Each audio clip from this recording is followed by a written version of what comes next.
Rockets face the Nets at 7 p.m. Eastern, and then the Lakers are in Dallas to take on the Mavs. That's going to be fun. Luka and LeBron. You can catch it on ESPN and the app. Paging Max Kellerman. The season opened up with a lot of hype for the Cleveland Browns. Expectations were sky high for second-year quarterback Baker Mayfield. But after a disappointing 2-5 start to the season, all the questions and doubt appear to be having an effect on the young quarterback. After the blocked field goal at the end of the first half, the 2-minute drive, it seemed like there was a lack of urgency there. There was something going on. There was a penalty, so we were negative yardage. No, but there was a lot of time between snaps. Well, when the penalty happened and we're behind the chains. No, stop saying but. I just told you the clock was running and we had a penalty.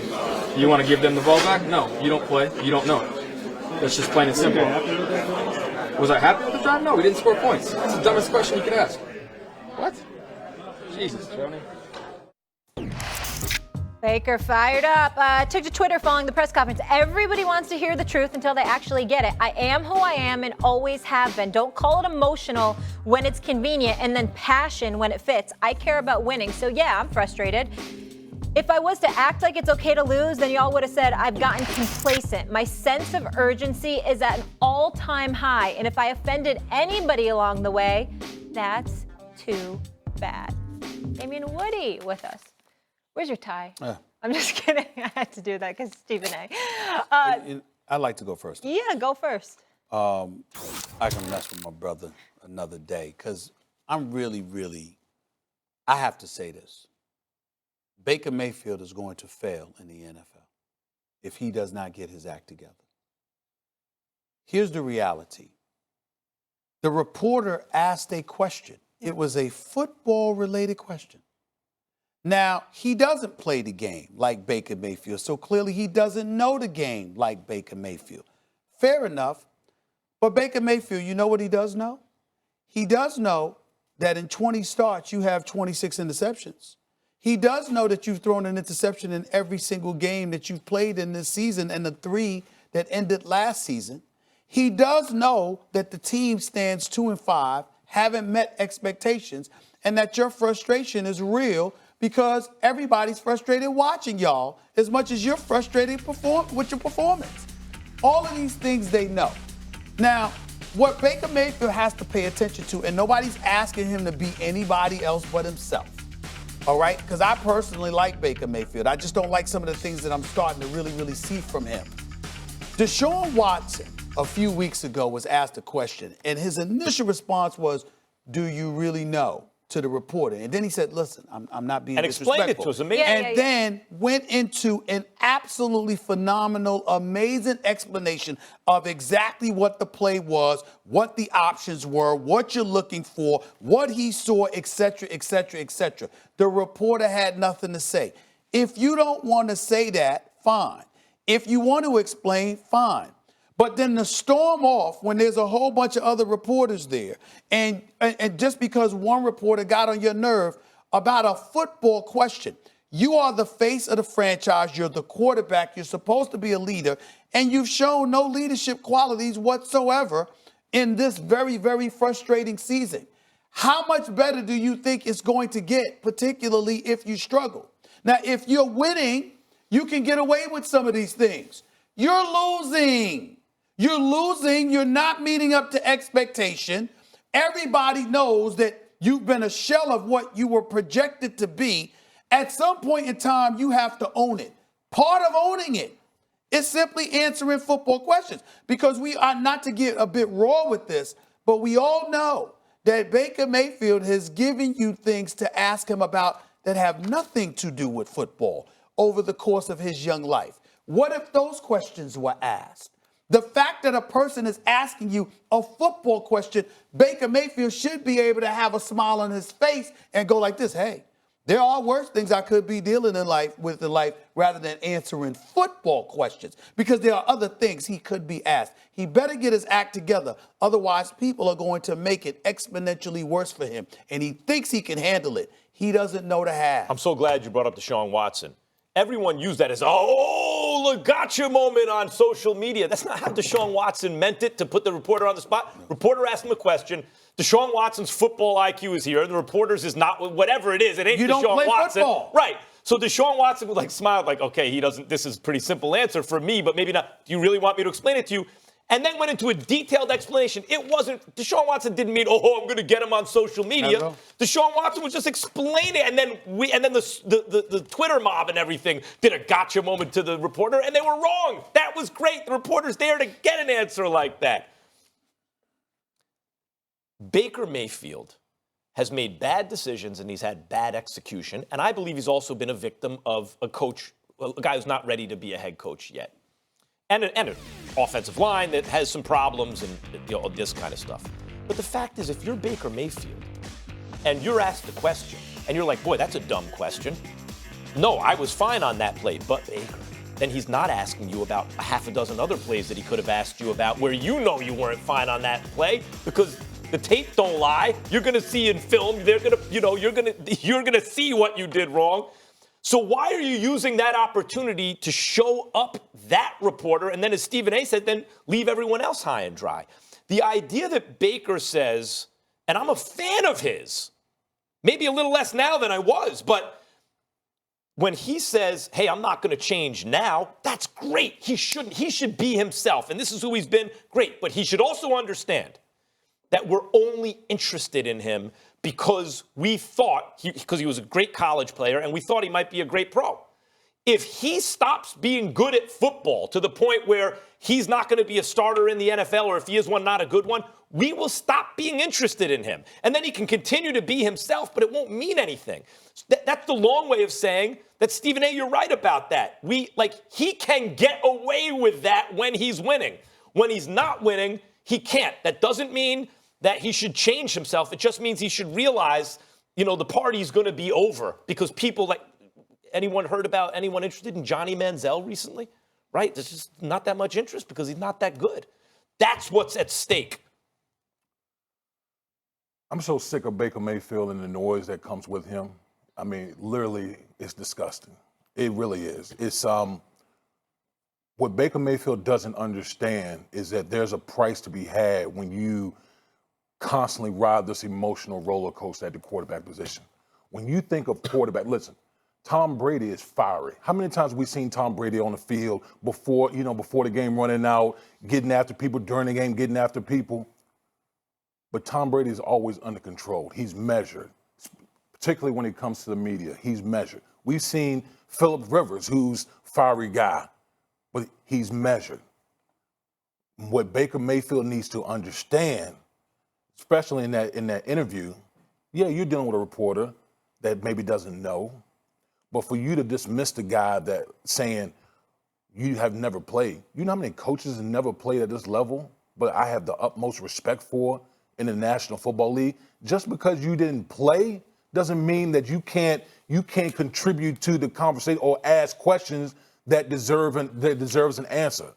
And so all this noise that everyone was talking about Baker Mayfield, his bravado, the rah-rah, y'all loved all that. You loved all of that. Loved it, ate it all up. I still do. Okay, but that was the one thing that I warned people about before the season with Baker Mayfield. Yeah, it's great. It's like a drug when you're doing great. You hooked on it. Everything looks great. But when it hits the fan, when you're sitting in a position, you're 2-5, how is it now? Do I want my quarterback to be riding that emotional roller coaster? Hell no. Let me say this to y'all. First of all, understand something. I'll go to basketball for a quick second with this. I played for Clarence Big House Gaines, who was a living legend.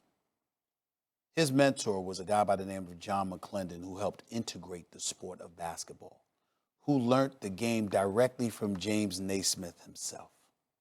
My first job in the profession after covering high school sports was to cover John Chaney at Temple. The second job in the sport was covering Larry Brown.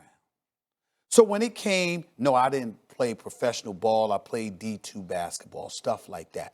But I directly learned the game of basketball from individuals spanning 200 years of experience. And when I'm talking to LeBron or KD or anybody else, I defer because I know there's levels to this. They played, I didn't. I'm a reporter at that particular moment in time. The reason why I get to your point, Damian, is because it's not our job to walk up to somebody as if we do know. It's actually our job to walk up to you as if we don't know, because we want you to tell us, because you're the story. You're the one playing. You're the one performing. You're the one that has intimate knowledge. So when an athlete says you don't know, you have any idea how stupid you are as an athlete to say that to a reporter? They ain't supposed to know.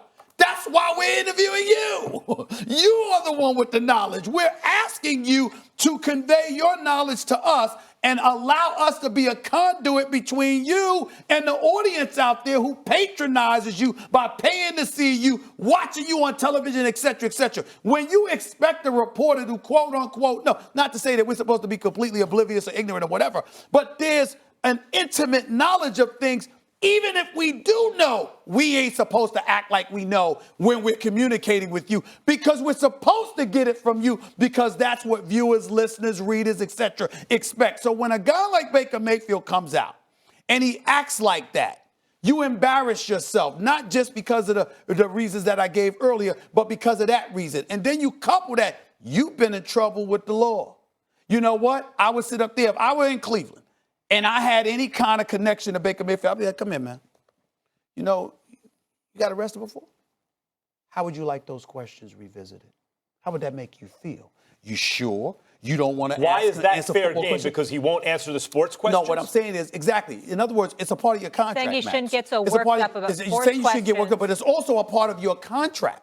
That's why he does the interview. He didn't choose to be available to the media. It's a part of you. Tom Brady, when we brought up Tom Brady. In other words, like, it sounds like a kind of a bullying thing, but what you're saying is, I'm not bullying at all. If you're not going to answer the sports questions, I could sit up here and ask you a variety of questions. I'm saying the reporter that you're taking a shot at literally has the license, if he wanted to bring up stuff that's non-football related that wouldn't make you comfortable. When Tom Brady snapped at a reporter the other day, understand the reporter, what he was challenging was how the reporters or the reports that were out there tried to misrepresent what he was trying to do for a skit. In other words, they were accusing him of making fun of Robert Kraft and his legal issues in the offseason. That's a very, very serious thing. He wasn't clapping back over some football question. That's life.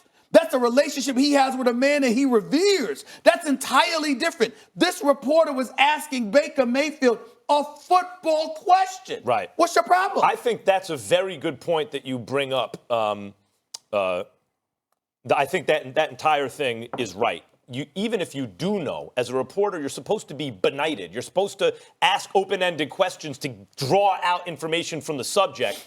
So to say that that's a stupid question, for the reasons you point out, I think is right. Don't leave. I want to say this to you, Damian, though. The whole question with Baker, the reason he was interesting to me is the same reason Johnny Manziel was. Mm-hmm. The question is, can you do it that way? In a league where it's like you need to almost be robotic in terms of the way you deal with the media and everything and how you said you have everything under control, Tom Brady is the paradigm, right? Can it be done another way? That's interesting if it can be, because it seems like it can't, so you'd be going against the odds. Manziel wasn't good enough. Baker, based on college, looked like maybe he will be. Now, it's all predicated on being a baller, right? And right now, he's not a baller, and they're sitting at 2-5. But it would be a more interesting world, if, as far as I'm concerned, if he stays just like this and then starts balling. And yeah, I did it my way and wins a playoff game, right? That's a more interesting world to me. That's why I'm interested in Baker. Let me tell you something, and I'm going to bring basketball into this as well. The reason I don't like all of that energy that Baker had, listen, I have no problem with confidence. But that emotional roller coaster that Baker's on, in football, you have 16 games, okay? You lose week, you don't even have a chance to redeem yourself for another week. In basketball, those guys play every night. I can come back at you, boom, I can rebound that quickly. Plus, if I'm a superstar in basketball, I have more of a direct effect on the game than probably any other sport. As important of a position as quarterback is in football, guess what? you're still dependent on 10 other guys to do their job. And if the quarterback position, if he's on this rage, this emotional roller coaster, that affects everybody on the team. That's why I said Baker. I don't know if it can. I don't know. I don't know if it can work. I'm just saying that with the way that Baker Mayfield is acting, his actions, the way he gets so wound up and emotional about everything. Stay right there. Okay. Here's where I totally agree with you, because I think you're saying something even deeper than you realize. It's not just about Baker Mayfield. That week that it takes for you to redeem yourself, that whole week, if you've got that kind of personality, the way you acting towards reporters, who's to say you're not acting that way towards your teammates? Who's to say that, when you bring up the emotional stability issue in terms of really checking yourself and being calm, if you are wearing that on your sleeve and your emotions are just fueling and it's building, it's fomenting, if you're doing all of those things because you're losing, who's to say what kind of impact he's having inside that locker room during the week, in between games? Are you saying it can't? This is what maybe I it don't can't know. work. I don't cover the team. I don't know. Against it working like Baker, but I'd love to see a baller do that just to see if it could. Or you're saying you don't know? I don't know. Isn't that why Baker's interesting? With him, I don't know. With him, I don't know if he has that in him. If he's good enough. Well, no, it's not. But question. it's not just about Baker. You got to think about the coach has a direct effect on all of this. There's so many variables. Now, guys, if he comes back and they somehow make it to the playoffs, we'll go back to this moment and go, oh, my God, the world is a more interesting place. But if they don't, I think what we'll see is what we'll revisit is the fact that the biggest mistake that was made was taking a second-year quarterback as temperamental as Baker Mayfield and putting him with a rookie head coach. I think that ultimately is what this will come down to. Agreed. All right, we'll leave it on that note. More football we want to get into. The Ravens chirping ahead of their huge matchup against the Patriots on Sunday. Why New England should fear Action Jackson. That's coming up. Damian, sticking around.